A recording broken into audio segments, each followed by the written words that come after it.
Day one, broadcasting live, doing all kinds of fun interviews at Sonic Temple Art and Music Fest. Good afternoon. Oh, wait, is it afternoon? Yeah, hell yeah, it is. It's Ronnie. Tim Montana. Hi. I have been waiting to talk to you for so long. Oh, no. I'm serious. I didn't do it. No, you Just did. kidding, I did do it. You did. So whatever happened to the Shrednecks? We still kind of call the band that, but that was a long time ago. We ran with that on the title, and it was just too long. Yeah. So now it's kind of like, you had Jimmy Buffett, and he called his band what did he call his band? I'm so tired. I don't remember. Coral Reefers. Yeah, the Coral Reefers. But it wasn't Jimmy Buffett and the Coral Reefers. He just referred to his band as that. So there's still Shrednecks. The Shrednecks are still there. Yeah. So you just played. We walked in, and I got to catch your set. You were on that stage when I walked in, and I went, oh, Tim Montana, you sounded great. How was the crowd for you there today? It was really good, and it's wild seeing, thanks to my friends at Rock Radio, they're all singing Devil You Know. They're like, who's this guy? He's going hard. And then at the end, they're like, oh, the Devil You Know guy. I'm like, this is weird. That's weird. Never experienced this before. So And Savages, too, or Savage, which Yeah. is the title of your new album. Yep. That's super cool. Comes out in July. What is the release date on that for sure? July 12th. July 12th, Yeah. okay. Yeah. Note that. July 12th, Savage comes out. Tim Montana, get it wherever you purchase music. Yeah, Purchase singles music. out now, Savage, and then Die Today drops tonight at midnight. I don't know when this is going to air. But that, well, yeah. right now. Yeah, Die Today drops tonight at midnight. That's one I wrote for the special operations community, and I compare it to my version of Alice in Chains Rooster. I got you. It was about Jerry's dad, and I'm like, this one's about some friends of mine. Yeah. And so we get a huge response every night for that song. That's awesome. And that's what I was going to ask you about. Huge military supporter, and you do a lot for our military community, our veterans. Talk a little bit about some of the things that you have done in the past and continue to do to help raise money for our veterans, for their services, and for awareness, because that's the biggest thing. And also to kind of enlighten veterans on the fact that they have people that can help them with certain things, but tell me a little bit about that, what you do. Yeah, so kind of started, I had a friend, Hunter Mitchell, that went and did a tour in Afghanistan in the Marine Corps, and he came back and he just wasn't the same. Hoorah! Yeah, but unfortunately he died, overdose, and when he came back, he was different. He'd stay at my house and he wouldn't sleep. He'd pace. He was in an explosion where everyone was killed in the Humvee except him and another guy, and it just really, it messed him up, right? Survivor's guilt. Right. So he passed Sorry. away, and I decided I wanted to do something to help, and it started with I went to Gibson and designed a guitar, and I thought I'd raise $10,000 for the guitar that I could donate to vets, and it sold for $130,000, and I donated it to a campaign for PTSD, and it was a Chris Kyle Memorial Foundation. I really realized, I was like, man, that amount of money could change a life and maybe save a life. Who knows? So then I met Chris Kyle's dad, and he said, it's our duty to serve those that serve us. And that really hit home with me.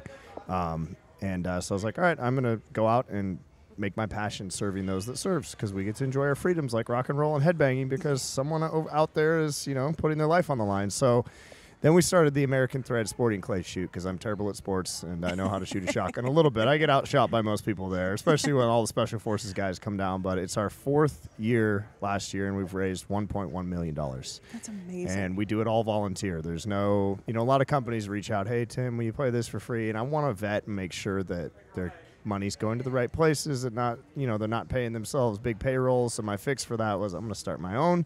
And me and my buddies are going to volunteer, and we've had everybody from Aaron Lewis to Collective Soul to Kobe Calais to Charlie Sheen to Steve Cropper from the Blues Brothers show up. And then Fort Campbell started kind of sanctioning it and flying helicopters in while we're out on the Sporting Clays complex. All of a sudden, helicopters start landing and all these troops get out. And it's so the coolest thing ever. So, yeah. That was goosebumps right there. Yeah, that kind of money and donating that back is just incredible. So, and that's clay shooting, and it goes to a good cause. It helps our veterans. Every year we change. We gave 8 kids scholarships that lost their dad in combat. So we put 8 kids in college the year before last. From a donor saw it on TV and cut a check for $200,000 for their scholarships. Wow. And so just, it's as much work as it is. I'm like, we can't stop. Where it just keeps going and getting bigger and bigger and bigger. And I'm like, this is at some point going to be really big, but it's great because we're just giving the money right to great causes that are saving lives. Growing its own legs. And that's one thing people have to remember.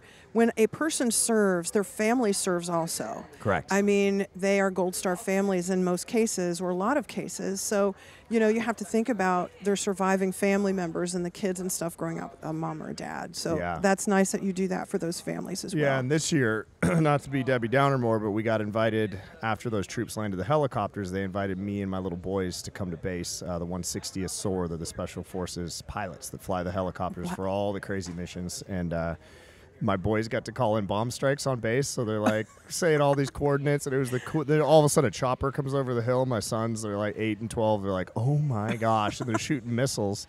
But the guy landed the helicopter, got off, talked to us. He got killed in this Gaza stuff going on over there. He crashed in the Mediterranean. So I was like, oh my gosh. So I told my boys about it, and then his wife just reached out about 2 months ago and said, hey, I just wanted to get a price for the 4th of July. We're going to have a memorial thing for Shane here at the house, and when he died, we realized that you're his most streamed artist. And the minute I got that, I was like, well, first of all, you're not paying a dime, and second of all, I know what I'm doing for the 4th of July. I'm going to go play this house party. So we're going to play a house party, and now it's up to 200 soldiers.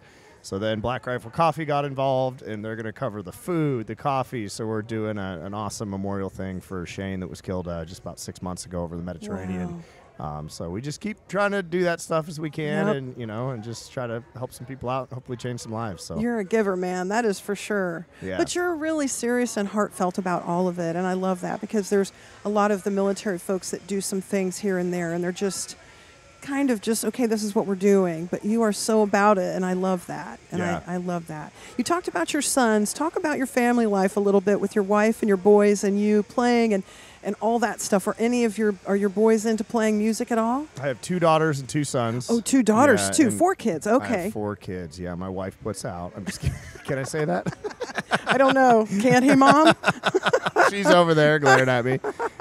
So we have 4 kids. I have an amazing, supportive wife that's let me do this for, 17 years now that I've been touring and running around the country, and she's just amazing.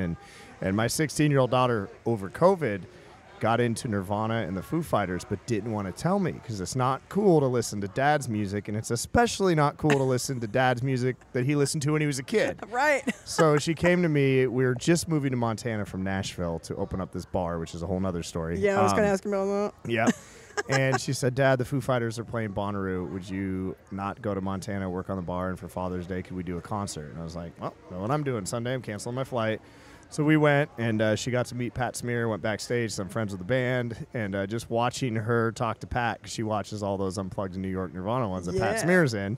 And then about a month later, the Foo Fighters came to Montana, and I finally got Dave's attention. And everyone's like, did you tell Dave about your music? Did you tell Dave about this? I'm like, no. I put my little girl, who's 16 and a massive fan, and I just let her and Dave riff. And for 10 minutes, you just saw this little girl's eyes. So then we played Rockville like a week ago. Yeah. 200,000 people at that damn place. Oh, my God. Savannah flies out. She wants to see that, of course. I'm like, oh, do you like your dad's band or do you like your dad's friend's band? And so she got to meet Les Claypool, and then she got to see the show, and I got her all the backstage passes and stuff. And my wife's like, she got home and has not put her guitar and piano down, and is just sitting at home riffing. And it was the cutest thing, too, because she has the biggest crush on Greta Van Fleet. Aww. And they're behind us at the sound board, or the mixing board. Yeah. And she goes, Dad, there's Greta Van Fleet, my future husband. And I just grab her hand and march over there. And I'm like, hey, guys, Tim Montana, this is my daughter. She's a huge fan. And her face was amazing, just beet red. And she's just like, they're so hot.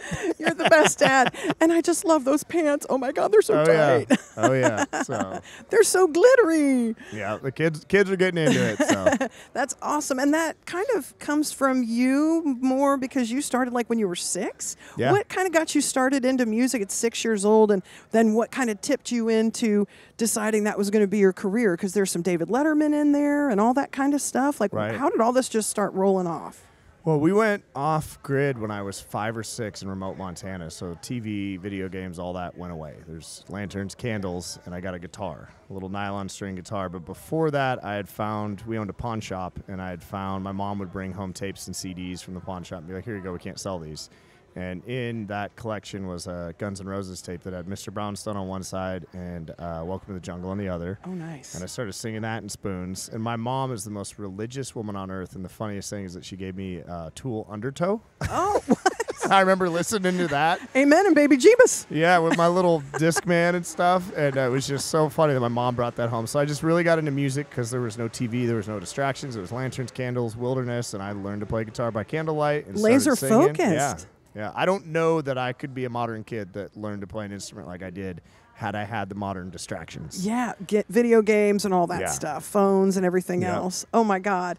And then talk a little bit about how you sort of ran into Billy Gibbons and how your relationship with him kind of started to flourish and then led to buying a bar. Yeah. So 2013, I had a title called This Beard Came Here to Party. I love that.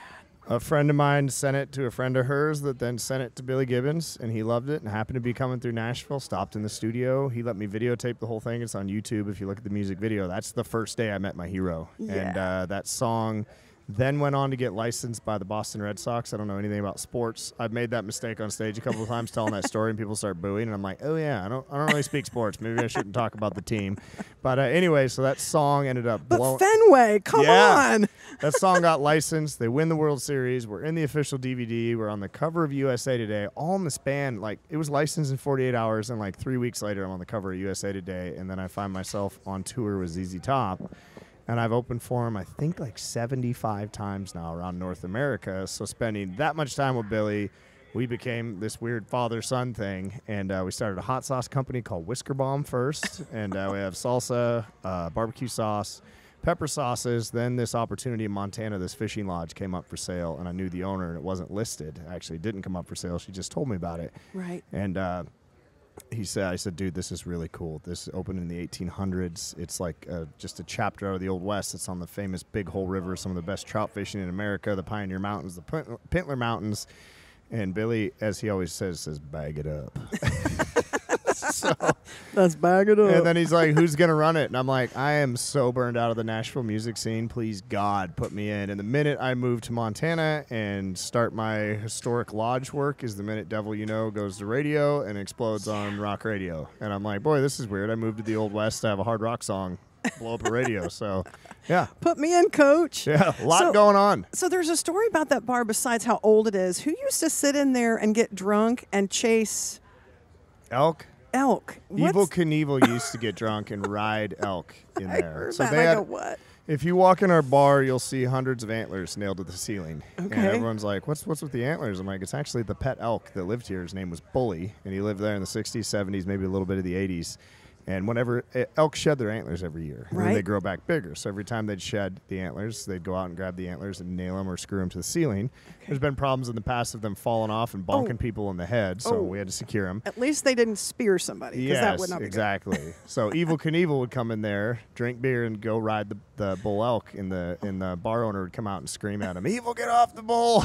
And then Hank Jr. partied there a lot in the 80s and 90s, and it's interesting. I mean, Kid Rock's been there, Hank Jr., Evel Knievel, now Billy Gibbons. I mean, that's crazy. It's already an iconic place, but we're making it, I looked it up on social media, and I told my husband, I was like, Johnny, our vacation, we're going there. Because first of all, I love Big Sky Country anyway. Oh, yeah. And so I was like, that is going to be our vacation. So I will let you know. I'll let your people know when I'm headed out, because I'm going to get a big, fat, juicy steak, and I'm going to enjoy it, get a Montana big ice cold beer. Oh, yeah. Yeah. It's wiseriverclub.com. You can read all about it. It's a really, really, and now we're filling it with rock and roll memorabilia. So it's like the Old West meets rock and roll. That's so cool. And just the landscape, too. Just it's looks gorgeous. Amazing.